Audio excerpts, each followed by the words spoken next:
ஸ்ரீ குருப்யோ நமஹ. தெய்வத்தின் குரல் மூன்றாம் பகுதி, நிறைவு தொகுப்பு, மங்களாரத்தி. 309வது தலைப்பு, சீதாராமருக்கும் பக்கபலம். பலமில்லாதவருக்கு பலம் ஸ்ரீ ராமச்சந்திரமூர்த்திதான். நிர்பலுக்கே பல் ராம். ஆபத்து வந்து சாய்கிற சமயத்தில் யார் வந்து தாங்கிக் கொண்டு பலம் தர முடியும்? ராமன்தான். ஆபதாம் அபகர்த்தாரம் என்கிறோம். அக்ரத பிரஷ்டதஷ்டைவ பார்ஷ்வதஷ்ட மகாபலௌ. அதாவது நமக்கு முன்னேயும் பின்னேயும் இரண்டு பக்கங்களிலும் நம்மை சூழ்ந்து கொண்டு சதாவும் நம்மை ரட்சிக்கிற மகாபலவான் யார்? அந்த ராமன்தான். நமக்கு துளி ஆபத்து வருகிறதென்றாலும் அம்பை விடுவதற்கு சித்தமாக கோதண்டத்தின் நான்கயிற்றை காது வரை இழுத்தபடி நம்மை சூழ்ந்திருக்கிறான். அவனை விட்டு விலகாத லக்ஷ்மணனும் அவனோடேயே இருந்து கொண்டிருப்பான். ஆகர்ண பூர்ண தன்வானோ ரக்ஷேதாம் ராமலக்ஷ்மணோ.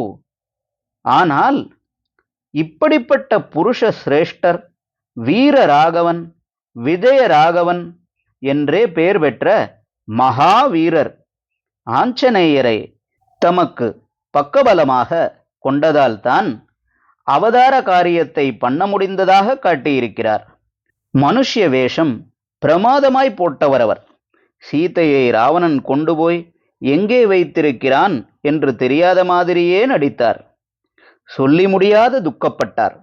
அப்போது அவள் இருக்கிற இடத்தை கண்டுபிடித்து சொல்லி அவருக்கு உற்சாகமும் தெம்பும் பலமும் தந்தது யாரென்றால் ஆஞ்சநேய சுவாமிதான். சீதையை பிரிந்து இவர் பட்ட துக்கத்தை விட இவரை பிரிந்து சீதை பட்ட துக்கம் கோடி மடங்கு. பிரிய பத்னி பக்கத்தில் இல்லையே, தன்னை பிரிந்து அவள் கஷ்டப்படுவாளே என்ற கஷ்டம் மட்டும்தான் ராமருக்கு. ஆனால் அவளுக்கோ இதோடு ராட்சச ராஜ்யத்தில் மகா காமுகனால் சிறை வைக்கப்பட்டிருப்பதான மகா கஷ்டமும் சேர்ந்திருந்தது. அபலா என்றே ஸ்திரீக்கு பெயர்.